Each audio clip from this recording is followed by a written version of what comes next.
All right, welcome back, everyone. This weekend is the perfect opportunity to get a little sampling of the Norwegian culture at Taste of Norway. It's happening this Saturday at Valley High School. And then we have Ann Hannigan, who's joining us. She is the president of Daughters of Norway's Eva Nansen Lodge. She's also the chair of this event. Yes. And we had you on last year to talk about it. Yes. And what I remember is the baked goods. Yes. That's pretty much what brings in the crowd. Yes. We bake over 500 baked goods. So we have lefse and kringle and krumkake, Norwegian brown bread. We have the Scandinavian almond cakes. I make a Norwegian bundt cake. But we also have cookies and other sweetbreads. And so there's a lot of baked goods. Yes, so many baked goods. And what I love especially is that you've got goods here that not everybody has had. The cookies are always great, but there's some things. Yes. Do you have people who come out here and they try something they've had for the first time and they're just surprised? Yes, and we have a cafe that you can try some of these things without buying an entire cake. That's a good idea. Yes, and sit down and enjoy. We have live music this year, so we have two ladies who play the violin and they play traditional Norwegian music.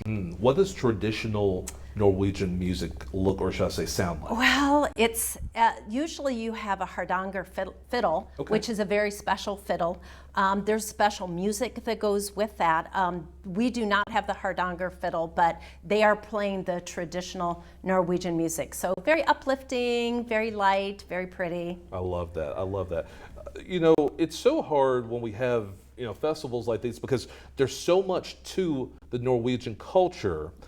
But you have to boil it all down to these things right here. How do you decide how to, narrow down such a rich culture and really tell that story so effectively? I think we really focus in on things that they're known for and things that people love, like the food. Yes. Everybody loves the food. Everybody loves listening to music. We have a woman who does a lefse demonstration. So there are a lot of people who would like to make lefse, but they don't really know how to do it. And they sit and they watch Kay make the lefse. And then we have a number of vendors that some of them are very traditional Norwegian. We have rosemalers. We have a lady who has Norwegian sweaters, but then we also have vendors like, we have a stained glass vendor this year. We have one who does woodworking.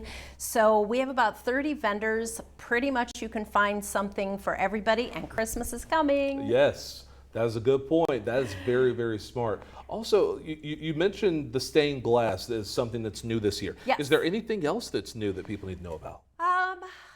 Let's see. We have a soap maker this year. We have 3 Iowa authors this year. We've had 2 in the past. We have another one this year. We try and keep some of our usual vendors, and then we bring in new vendors. So we have a lady who makes quilts, and so we've not had a quilter there before. And people really are into quilts right now. Yes, so they are. Yes. I love that. Yes. Also the stained glass, I think that's a great idea. Yes, they're ornaments. And so I'm hoping that she has some Scandinavian ornaments that she's made. I know there are going to be for some the good show. ones. Yeah. I love that. What else do people need to know if they would like to come out? Oh my gosh. So if you want those baked goods, it opens at 9 a.m. And the line is already started before we even get the doors open. What's the earliest that people show up? Sometimes they're out there at 8:30. Okay, that's not too bad. That's not too bad. No. But I would say by noon, most of the baked goods are gone. And we bake more every year. Our crowds keep getting bigger every year. It's really nice that it's at Valley High School because there is all the free parking you could want. Yes. And we don't charge to get into the event. So we see people come in their Norwegian shirts. They're excited to show off their heritage, so it's always really fun. And we'll have ladies in bunads just like this one. Yes, I love it. I love the just being festive, really, really lean into the culture. So this is Saturday? It is Saturday. Saturday, what time? 9 to 3. 9 to 3 over at Valley High School. Yes. All right, and thank you so much. I appreciate it. Thank you. We're looking forward to seeing everybody. Oh, yes. You got to get out there. Get some of that baked food. Yeah.